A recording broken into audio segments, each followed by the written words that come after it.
के पिताजी से शादी की बात करनी होगी। संधू नारायणी के घर जाता है और अपनी शादी की बात करता है।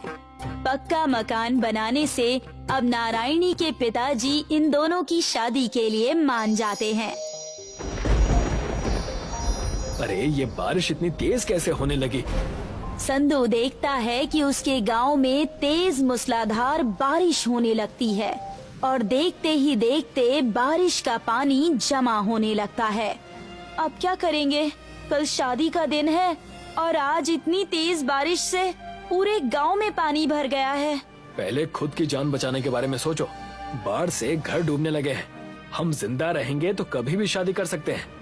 जैसे जैसे बारिश तेज होती है और समय बीतने लगता है, बाढ़ का पानी घरों के अंदर भी जाने लगता है और घर टूटने लगते हैं। जल्दी यहाँ से निकलो बेटा, हमारा घर भी बहने वाला है। मंदिर की तरफ चलो। अन्ना वो अपनी बेटी को लेकर मंदिर में जाता है, जहाँ सभी गांव वालों ने शरण ली है। मंदिर वैसे तो गांव के निचले हिस्से में है, पर तब भी बाढ़ के पानी का वहाँ पर कोई असर नहीं दिख रहा है। आओ, मेरा हाथ पकड़ लो। पानी का बहाव बहुत तेज है। संधू अपनी जान पर खेलकर नारायणी और उसके पिताजी को लेकर मंदिर में जाता है। अब सभी गांव वाले बाढ़ का पानी कम होने का इंतजार कर रहे हैं। धीरे धीरे पानी कम होता है, पर गांव वालों के घर पानी के साथ टूटकर बह गए हैं, इसलिए सभी लोग बेघर हो जाते हैं।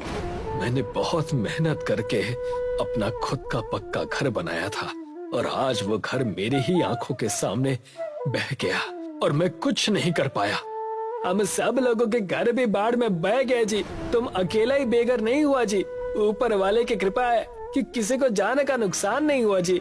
सही कहा आपने अन्ना, जिंदा है इतना ही काफी है। घर तो हम दूसरा भी बना सकते हैं। तभी वहाँ पर नारायणी और उसके पिताजी आते हैं। अब तो मेरे पास मेरा कच्चा घर भी नहीं बचा है, तो क्या अब आप नारायणी से मेरी शादी नहीं करवाएंगे? नहीं बेटा, ऐसी बात नहीं है। तुम एक मेहनती लड़के हो, आज नहीं तो कल खुद का घर फिर से बना लोगे। और मैं तो बहुत खुश हूँ कि मुझे तुम्हारे जैसा मेहनती दामाद मिला है। जिसने इस आपदा के समय में हमको शरण दी, आओ उन्हें धन्यवाद करें जी।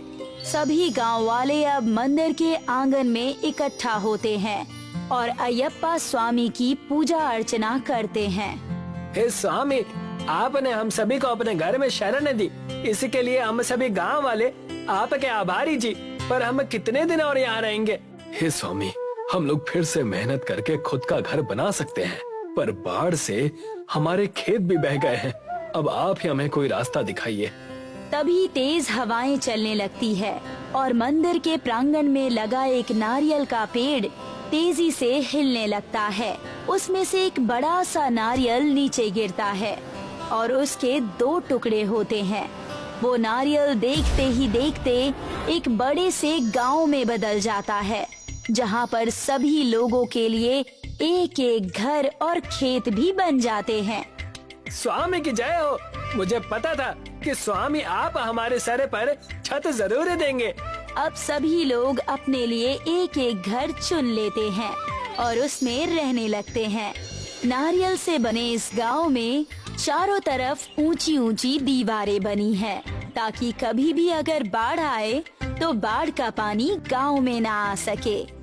इस बार मैं नारियल के साथ साथ अपने खेतों में अनाज भी उगाऊंगा। नारायणी के पिताजी नारायणी और संधू की शादी बड़े धूमधाम से करवाते हैं, जिसमें सभी गांव वाले शामिल होते हैं। बहुत साल पहले एक छोटे से गांव में 2 आदमी एक दूसरे के पड़ोसी थे। उनका नाम था मन्नू और धानु।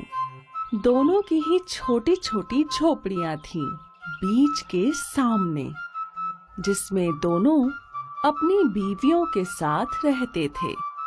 दोनों ने ही अपने अपने छोटे से कमरे बनाए हुए थे। मन्नू गरीबी के कारण दुखी रहता था। अक्सर उन्हें भूखा रहना पड़ता था, इसीलिए हमेशा पूजा पाठ करता। एक दिन एक पेड़ के देवता उसकी पूजा से खुश हो गए और उसके पास आए। बताओ तुम्हें क्या चाहिए भले आदमी। ओ, ओ भगवान, तुमने मेरी प्रार्थना सुन ली। तुम एक अच्छे आदमी हो।